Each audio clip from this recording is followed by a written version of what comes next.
chairman John Fundi, il faut le dire ici clairement, regarde de lui l'image également d'un homme téméraire. Téméraire parce que le 26 mai 90,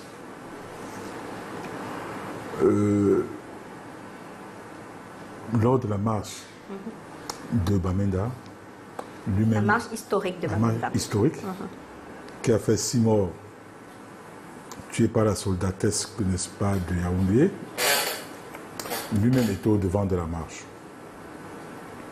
Et il est téméraire et courageux pour qui connaît, n'est-ce pas, l'histoire de la création du SDF. Il y avait plusieurs personnes, dont des intellectuels qui étaient là à cette époque. Et il a eu ce courage-là, ce courage historique, d'aller lui-même déposer les documents de légalisation du SDF. Je dis, c'est un homme téméraire et courageux. Quand je regarde ce qui s'est passé à cela, donc après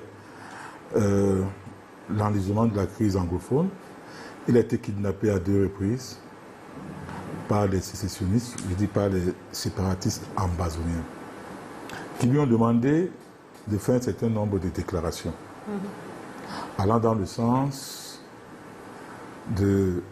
d'exiger ou alors d'instruire les députés, n'est-ce pas, du SDF, les députés et les sénateurs, de quitter le Parlement. Il ne l'a pas fait.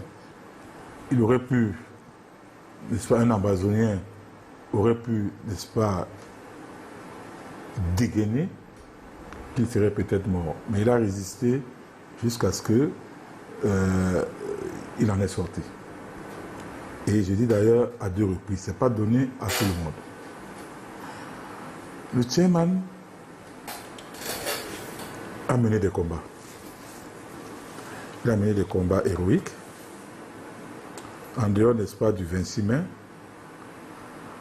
on a vu le chairman à l'époque aller manifester avec les députés du SDF à l'Assemblée nationale, de l'entrée de l'Assemblée nationale jusqu'au monument de la réunification pour réclamer, n'est-ce pas, l'institution des urnes transparentes. Il avait été gazé par les camions lance-eau, ce qui n'a pas empêché, n'est-ce pas, qu'il soit déterminé à aller jusqu'au bout. Après ces marches, il y a eu, n'est-ce pas, des urnes transparentes. Il a également mené des combats qui, malheureusement, n'ont pas connu du succès du fait de l'autisme, n'est-ce pas, de ceux qui nous gouvernent. D'accord, quand je parle des combats, je parle de la biométrie intégrale. Aujourd'hui, nous avons une biométrie qui est parcellaire et réductrice. Je parle également... On ne va pas revenir là-dessus, on a compris. Non, mais c'est donc pour chuter en disant quoi? En disant que les historiens se chargeront, n'est-ce pas, d'écrire l'histoire. C'est bien compris. Il m'est difficile, n'est-ce pas, de parler de l'après Fundi, parce que l'heure est au recueillement. La polémique n'a pas lieu d'être actuellement, et je n'y céderai pas. Mais alors pas du tout.